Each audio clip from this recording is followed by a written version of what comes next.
Alors on se trouve actuellement dans les laboratoires de l'École nationale supérieure de chimie de Montpellier et notre laboratoire, qui est l'Institut des biomolécules Max Mousseron, travaille sur la chimie organique et plus particulièrement la chimie des peptides.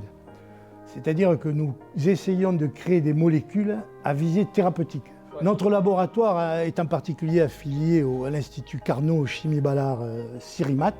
Alors nous avons commencé cette recherche sur un récepteur qui s'appelle le récepteur de la gréline et sur une molécule qui s'appelle la gréline, qui est en particulier responsable de la stimulation de la sécrétion de l'hormone de croissance.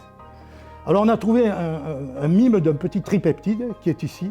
Alors dans la molécule qui s'est appelée macrylène, cette molécule elle est constituée à partir du N-terminal d'un acide amino-isobutyrique, de 2 D-tryptophane et d'un formilamino en C-terminal, qui mime le CONH2 qui est dans la molécule naturelle et dont on a montré dans notre laboratoire qu'elle permettait une meilleure absorption du composé par voie orale. C'est ce qui fait la richesse de cette molécule.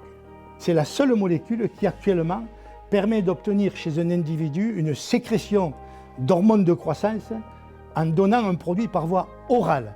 Donc c'est actuellement utilisé comme un test justement pour voir si on est capable de sécréter de l'hormone de croissance ou pas, chez l'adulte. Les tests à l'arginine, etc., qui était le test le plus utilisé, je veux dire, c'était quand même, il fallait rester à l'hôpital sur surveillance 2 ou 3 jours, c'était des piqûres, c'était assez douloureux, je veux dire, c'était pas du tout confortable et ça coûtait cher en plus.